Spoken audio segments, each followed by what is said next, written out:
So, though pushed, Senator John McCain saying that his health care vote wasn't personal. Republican Congressman Louis Gohmert suggesting to Fox maybe the senator shouldn't handle the vote. He is one of those that said, I will repeal. If he had said last year what he was going to do, right, Kelly Ward would have beat him and Kirkpatrick would have beat him. But, you know, nothing inhibits recovery from cancer like stress. I think Arizona could help him and us. Recall him, let him, you know, fight successfully this terrible cancer, and let's get somebody in here who will keep the word he gave last year. Okay, well, today the Senate Finance hearing on the Graham Cassidy bill disrupted by demonstrators chanting, quote, no cuts to Medicaid, causing Chairman Orrin Hatch to call a recess. If you want a hearing, you better shut up. Okay, let's get... All right, taking a look at healthcare stocks today. These were big names to watch. Cigna, Aetna, Humana, United Healthcare all ended the day in the red. This is affecting these names. Joining me now, House Freedom Caucus member Congressman Andy Biggs. Congressman, hello. Hi, Cheryl. How are you? I'm good. I'm good. So good. All eyes are on you. What are the chances, do you think, for healthcare this week? I don't think that they're particularly great this week. I think that there's too much to get done in 3 or 4 days.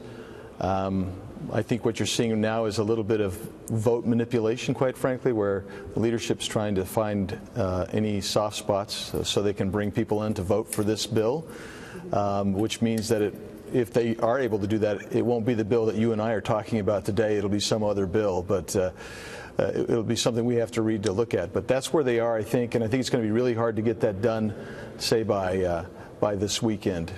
You're an Arizona congressman. You serve alongside John McCain. What did you make of Louis Gohmert suggesting that McCain should be recalled by Arizona voters? Well, I mean, Louis is entitled to his opinion for sure, and I'm not sure that Senator McCain is the only guy that was going to vote no on this. But what I do think is the problem is that 60-vote filibuster rule in the Senate, that should go away.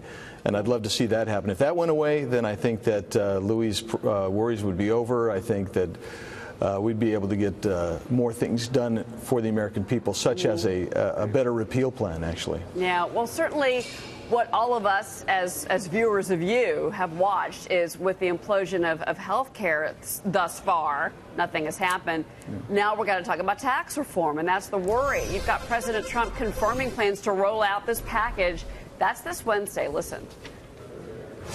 We have a tax plan that's totally finalized. I think it'll be terrific. I think it's going to go through, and it'll be the largest tax cut in the history of our country.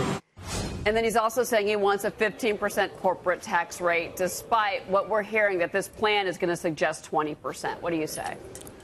Well, I'm for the 15% plan. I think that is doable. I think in a dynamic scoring model, you're going to see that work out on the revenue for this federal government. But more than that, you're going to see incredible economic opportunities generated with a lower tax.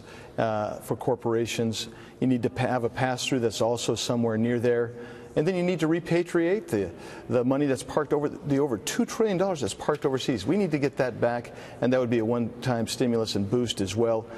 This can really help our economy, not just short-term, but a long-term regeneration of our economy, redirection, and that's why I'm hoping for good news on Wednesday when we see the plan as it's rolling out. Well, let me ask you, you mentioned the pass-through. So say that the corporate tax rate's 20%, maybe the pass-through is for LLCs is something like 26, 28%. What would you make of that? That's better than 35. It's better than 35, but it's still too high. You think 28% is too high, Congressman? I do. I do think it's too high. I think both those rates, at 20 and at 26, 28, I think both those rates are too high.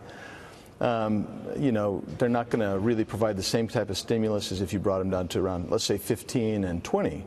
Which would be a much better foundation for these business corporations and the pass-through companies to build on. Wow. All right. Well, we're going to have to see. We're going to know soon enough. Congressman, thank you.